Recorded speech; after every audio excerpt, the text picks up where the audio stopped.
This episode is proudly supported by Pepe Sayer Australian Cultured Butter. At Pepe Sayer, we focus on quality. So if someone comes into your restaurant and they see you're using Pepe Sayer, they know immediately that that is a quality product you've got in front of you on the table. And that comes from a decade of just doing quality butter day after day. For more information, go to pepesayer.com.au. Yeah, I remember getting about 120 kilo King George whiting in this shot, and I just thought this is what I want to do. This is the best feeling. It was amazing. This is Fishtales, a seafood podcast. I'm John Susman. The Spencer Gulf is a triangular inlet of the Indian Ocean, indenting the southeastern coast of South Australia between Eyre and Yorke peninsulas. Its maximum width is 130 kilometres and overall length 320. Mangrove swamps line the eastern shore and marine fibre beds the western. This body of water, along with other Gulf waters, is unique because of South Australia's latitudinal position and lack of significant rainfall and freshwater input. The Upper Spencer Gulf is one of the most environmentally important areas of South Australia. It has large expanses of seagrass and South Australia's largest stands of mangroves, plants which provide substantial primary production for the use of other organisms, including recreationally and commercially important fish species. The major fisheries in the Upper Spencer Gulf are for King George whiting, yellowfin whiting, garfish and snapper. In addition, there is a major nursery area for the Western King prawn fishery.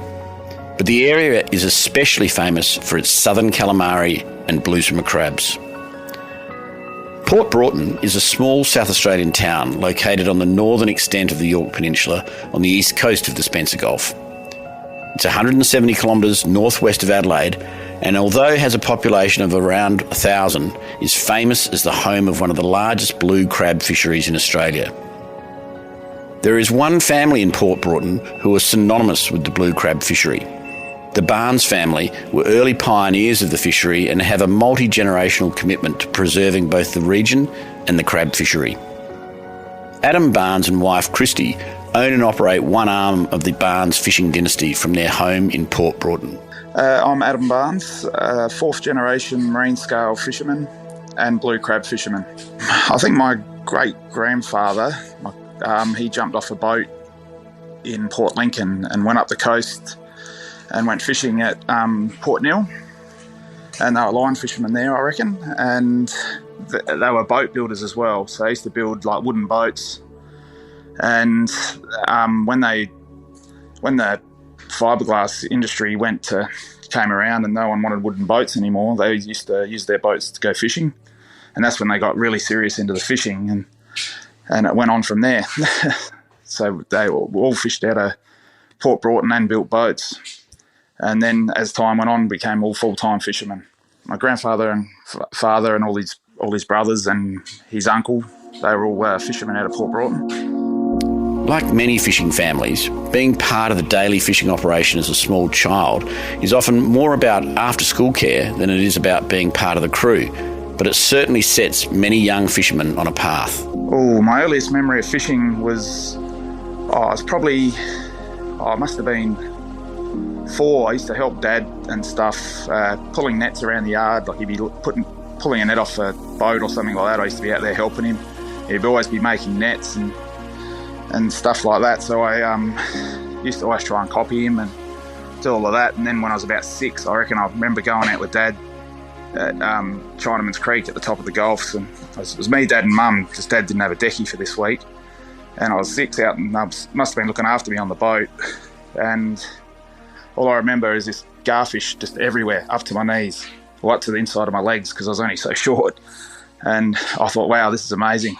So from that time on, all I wanted to be was a fisherman. Granddad and Nana had a little boat, and they used to play, and I used to make out to cast the net out of the boat and catch all these fish. And yeah, it was just excellent times. For a young bloke surrounded by an extended family of professional fishermen, there was a certain inevitability that Adam would find his way into commercial fishing. But taking the first step was still a major leap of faith by both himself and his family. It became a career. I used to, when I was younger, I used to walk around. My uncles and that lived next door and stuff like that. And I used to always be around talking to all the fishermen and stuff like that. And on weekends and stuff, I'd get a ride on whichever uncle or grandfather or anyone would want to take me. And then when I was 14, Dad said, "Right, you're leaving school." And I worked on a boat with him for 4 years, crab fishing. And then in 1996, so I was been fishing 4 years, I bought my net licence. And it was, away from there. And then 10 years later, I bought my own crab licence because, it looked like a good thing to get back into. Yeah, I've never had another job doing anything else. It's all I know how to do. So there's not much else out there I can do but teach someone how to make nets or, fix motors or something like that. The bluesummer crab is widely distributed throughout the inshore waters of South Australia, particularly in areas with extensive sandy bottom and seagrass meadows, such as the Upper Spencer Gulf. The bluesummer crab is one of the tastiest of all crabs, with a rich, sweet flesh that has a bright iodine zing, making it popular with both chefs and consumers. The crab fishery started in 1985. There was 6 experimental licences given from the government, and my family had 3 of them, so they were pretty keen to take it up and give it a go. And they developed the pots and all that. And the crab fishing's done all over the whole Gulf. From like 2 metres to 30 metres. So it depends on what time of the year, what temperature the water temperature is and where they're running. You can get them in all those depths. We leave to go fishing in the morning. We do a 3-day trip. So we leave at 4:30 in the morning. You get out to the gear, you run through the gear. The gear's made up of 1.9 metre round crab pots.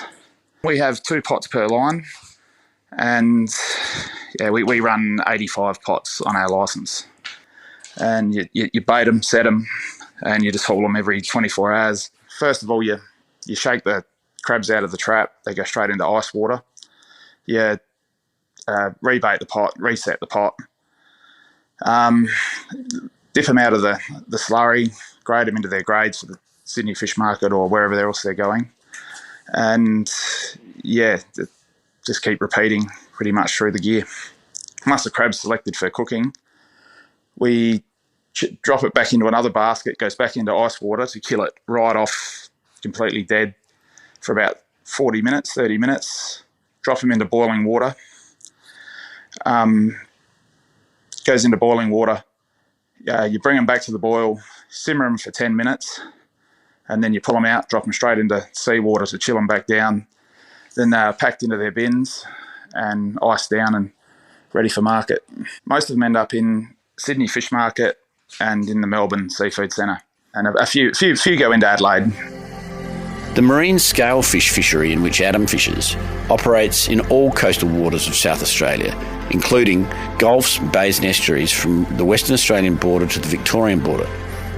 The restrictions on gear and fishing practices innately make this an artisanal fishery, demanding that the fishermen maintain the highest quality of their catch to ensure a good return. The thing I do most is whole net fishing. So we have long, shallow water flats. We have three to 4 more nautical mile of mud flats in places, and it makes it excellent for net fishing because with being a net fisherman, you're not allowed out over 5 metres deep of water, so you need more area in under that depth. It's a long tapered drop off down gradually, which makes it easier for fishing. So basically what we do, we've got 600 metres of net. We basically go to the low water mark. We shoot the net out in a straight line and we power haul it around. So basically we tow it with the motor of the boat, tow it around into a circle, reverse the boat in, just reversing it in, pulling the net up till you got down to a little tiny circle, and then you purseine the fish into a big pocket bag. So all the fish stay swimming around in the pocket, and you just all still alive, all living. Then you hand pick out or braille the fish you like to keep, and release the ones that you don't need or that are undersized. It's very good little fishery. It's very unique. It is the unique environment of the Upper Spencer Gulf that produces some of the tastiest seafood to be found in Australia, making it a popular location for both commercial and recreational fishers alike.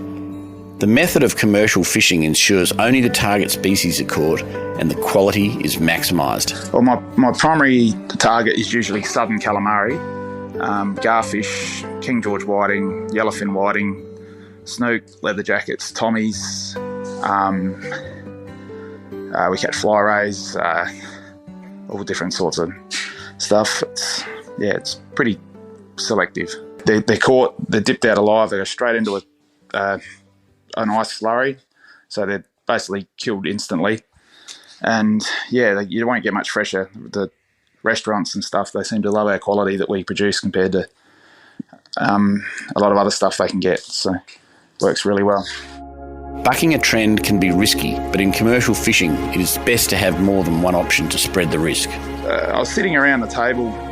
My family has, my nana used to put on these Monday night teas, and all the uncles and cousins and aunties would come around, and uncles, they'd all come around, and we'd talk fishing, and I used to hang off every word. And I said to the uncles and that, I said, I'm going to go net fishing. And they all looked at me because they'd all got out of net fishing and into the blue crabs. And they all said, "You're mad. Why would you do that? They're going to close the net fishery down." And I thought, maybe I shouldn't. Maybe I'd pull on net fishing. So once Dad supported me. He said, we'll get you a net licence and we'll see how you go. At this stage, I wasn't working on a net boat. I was only working on the crab boat, but I'd been for a couple of rides with one of my great uncles. And I got into it there. It was quite daunting having to sort of learn because, it was a little bit tricky to start with. My dad was jumping off the crab boat and coming out and teaching me basically the basics. And my great uncle Bob, he jumped on I bought his license, and he did probably 2 months with me on the changeover period from when I bought it off of him. So that's where we learnt to sort of get the basics.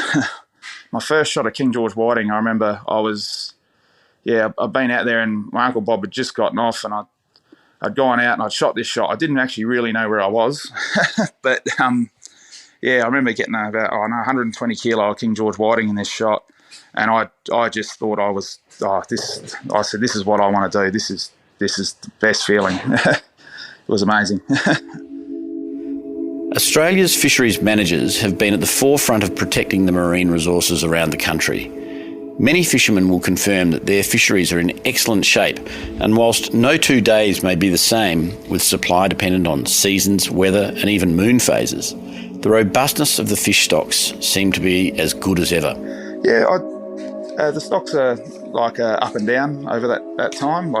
Every year there's something that really sticks its head up and says, I'm here because the seasonal conditions are right. And some years things are down. But overall they go up and down, and we are where we are. We're still catching our quota and stuff like that pretty nicely. So no 2 days are the same.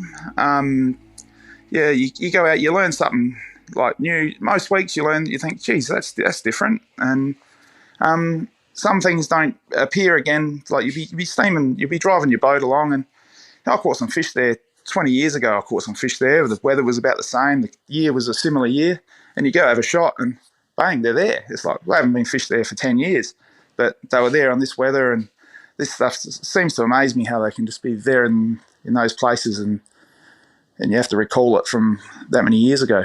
It's amazing. Fishing is the number one pastime in Australia. It would seem a natural extension that there would be plenty of enthusiastic amateurs wanting to enter the world of commercial fishing. However, the limited number of licences, ever-growing costs of entry and operating a commercial fishing business, and an uncertain sovereign risk that comes with owning a licence to harvest a wild resource, there are many deterrents for the next generation of commercial fishermen. It's pretty hard for a young guy to come in now, especially the cost of quota and all that. It would be nearly impossible for me to start, like, you used to just buy a boat and a licence and a ute and you could go fishing. But Now buying quota, I don't know, unless you're born into it. I'm not sure how you're gonna do it.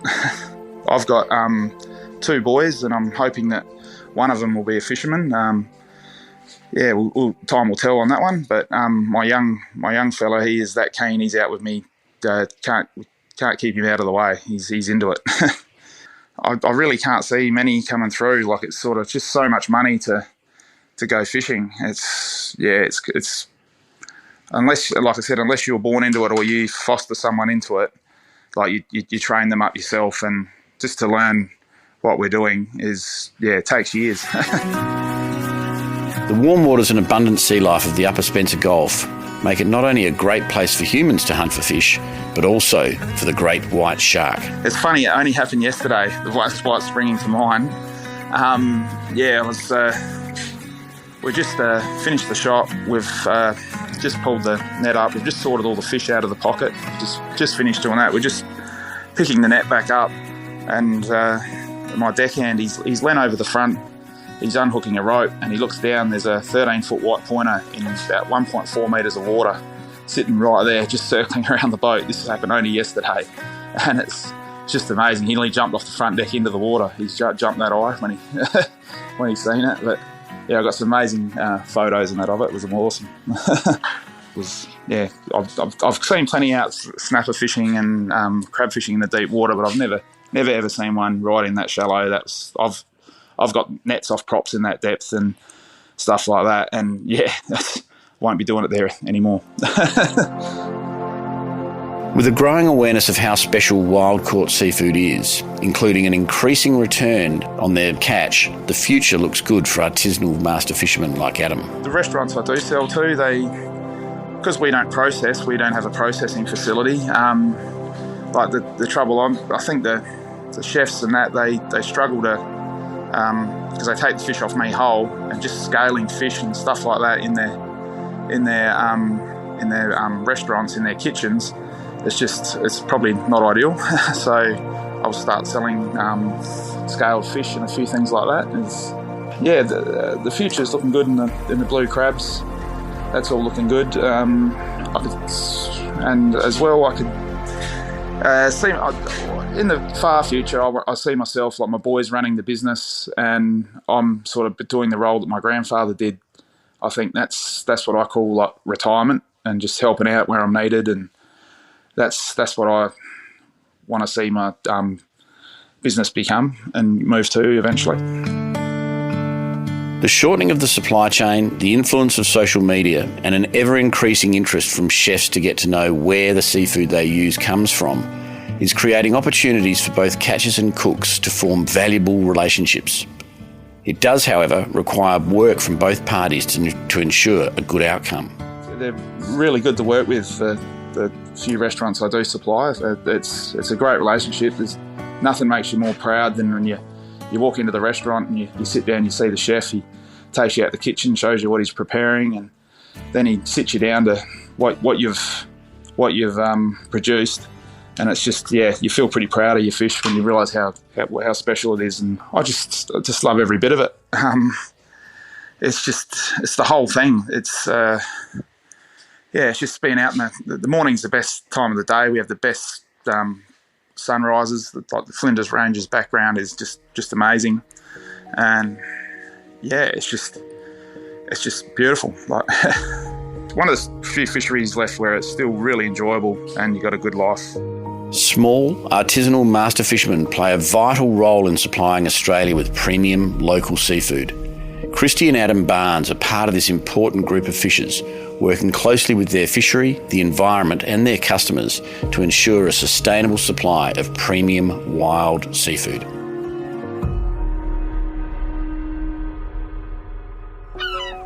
This is Fishtales, a seafood podcast. A Deep in the Weeds production. I'm John Susman. Follow us on Instagram at Fishtales Seafood Podcast, or email us at fishtalespodcast@deepintheweeds.com.au. Stay tuned for more tales from beneath the surface of the seafood world every Friday on your podcast app.